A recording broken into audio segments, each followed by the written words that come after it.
Title बघून व्हिडिओवर click केलात, पण हा व्हिडिओ पूर्ण बघितला तरच फायदा आहे. कारण ह्या व्हिडिओमध्ये आपण समजून घेणार आहोत की कोणत्या परिस्थितीत IT रिफंड मिळू शकतो आणि जर मिळणार असेल तर काय खबरदारी घेतली पाहिजे.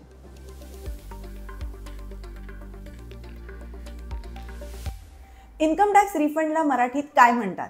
माहीत असेल तर लगेच कमेंट करा. नमस्कार, मी CA प्रज्ञा शिरधनकर, आर्थिक जागृतीमध्ये तुमचं स्वागत आहे.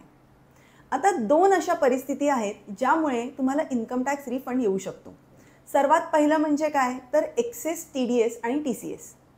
TDS म्हणजेच टॅक्स डिडक्टेड ॲट सोर्स आणि TCS म्हणजे टॅक्स कलेक्टेड ॲट सोर्स. आता समजा तुम्ही सॅलरीड पर्सन आहात, मग तुमचा एम्प्लॉयर काय करेल तर सॅलरीचं पेमेंट करताना त्यामधून एक ठराविक टॅक्सची रक्कम म्हणजेच TDS कापून तुम्हाला त्याचं पेमेंट करेल. किंवा तुम्ही उद्योजक किंवा प्रोफेशनल असाल तर तुमचे कस्टमर्ससुद्धा तुमच्या बिलचं पेमेंट करताना त्यामधून TDS कापून पेमेंट करतील. किंवा सप्लायर्ससुद्धा बिलाच्या रकमेबरोबरच TCS कलेक्ट करतात. मग हा जो काही TDS आहे किंवा TCS आहे तो ते तुमच्या पॅनवरती इन्कम टॅक्स डिपार्टमेंटकडे जमा करतात. हा TDS TCS तुम्ही चेकसुद्धा करू शकता. त्यासाठी इन्कम टॅक्स पोर्टलवरती फॉर्म 26AS ह्या फॉर्ममध्ये हा अपलोड केला जातो. आता वर्षाअखेरीस जेव्हा तुम्ही तुमचा इन्कम टॅक्स रिटर्न भरता तेव्हा तुम्हाला तुमची टॅक्स लायबिलिटी कॅल्क्युलेट करायची आहे. TDS आणि TCS त्यापेक्षा जास्त असेल तर तो तुम्हाला रिफंडच्या स्वरूपात परत मिळतो. आणि जर टॅक्स लायबिलिटी जास्ती असेल तर मग तो सर्व TDS TCS त्या टॅक्ससमोर ॲडजस्ट केला जातो. आता उदाहरणार्थ तुम्हाला फक्त इंटरेस्टच्या स्वरूपात उत्पन्न आहे, मग बँक काय करेल तर त्याचं पेमेंट करताना TDS कापून पेमेंट करेल. वर्षाअखेरीस जर त्या इंटरेस्टवर काही टॅक्स भरायला येत नसेल तर मग तो पूर्ण TDS तुम्हाला रिफंडच्या स्वरूपात परत मिळेल. दुसरी परिस्थिती आहे ॲडव्हान्स टॅक्स. आता तुम्ही जर प्रोफेशनल किंवा उद्योजक असाल तर तुम्हाला वर्षभरात 4 इन्स्टॉलमेंट्समध्ये टॅक्स भरायचा आहे. ह्याला आपण ॲडव्हान्स टॅक्स म्हणतो. अर्थात हा टॅक्स एस्टिमेशन बेसिसवर भरला जातो. त्यामुळे वर्षाअखेरीस जर तुमच्या टॅक्स लायबिलिटीपेक्षा तुम्ही हा जास्त भरला असेल तर तो तुम्हाला रिफंडच्या स्वरूपात परत मिळतो. अच्छा, बऱ्याच लोकांचा असा समज आहे की नुसते टॅक्स सेव्हिंग इन्व्हेस्टमेंट्स केले तरीसुद्धा त्यांना रिफंड मिळेल. तर तसं नाही आहे. नुसते टॅक्स सेव्हिंग इन्व्हेस्टमेंट्स करून चालणार नाही. तर जर तुमचा TDS झाला असेल, TCS झाला असेल किंवा एक्सेस टॅक्स भरला असेल तरच तुम्हाला टॅक्स सेव्हिंग इन्व्हेस्टमेंट्स करून रिफंड मिळू शकतो. आता जर तुम्हाला रिफंड येत असेल तर मग पुढील खबरदारी घेणं आवश्यक आहे. पहिलं म्हणजे काय तर वेळेत इन्कम टॅक्स रिटर्न भरणं. 31 जुलै ही इन्कम टॅक्स रिटर्न भरण्यासाठी ड्यू डेट आहे. आणि जर तुम्हाला टॅक्स ऑडिट लागू होत असेल तर तुमच्यासाठी ड्यू डेट आहे 31 ऑक्टोबर.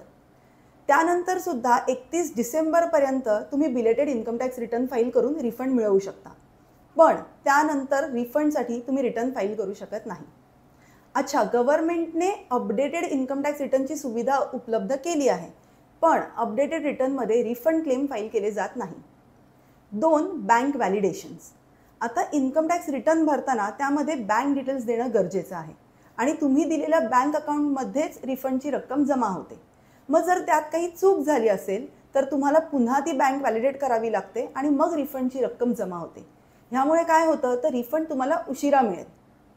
3 adjustment of refund. आता आधीच्या कुठल्या वर्षासाठी जर तुमच्या अगेन्स्ट इन्कम टॅक्सची कुठली डिमांड असेल तर मग तुम्हाला मिळणारा रिफंड त्या डिमांडसमोर ॲडजस्टसुद्धा केला जाऊ शकतो. आता बऱ्याच जणांना असं वाटतं की बाबा एप्रिल मेमध्ये जर काही TDS झाला आहे तर लगेच त्यांना त्याचा रिफंड मिळेल. तर तसं नाही आहे. रिफंड कधी मिळेल तर वर्षाच्या एंडला जेव्हा तुम्ही इन्कम टॅक्स रिटर्न भराल तेव्हाच तुम्हाला त्या रिफंडची रक्कम परत मिळेल.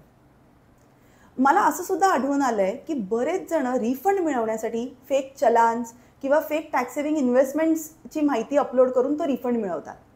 तर माझा सल्ला असा आहे की शक्यतो हे सगळं करू नका. कारण इन्कम टॅक्स डिपार्टमेंट आहे ना हे आयडेंटिफाय करू शकतं आणि त्यांनी केलं तर तुम्हाला त्याच्या अगेन्स्ट नोटीस येईल.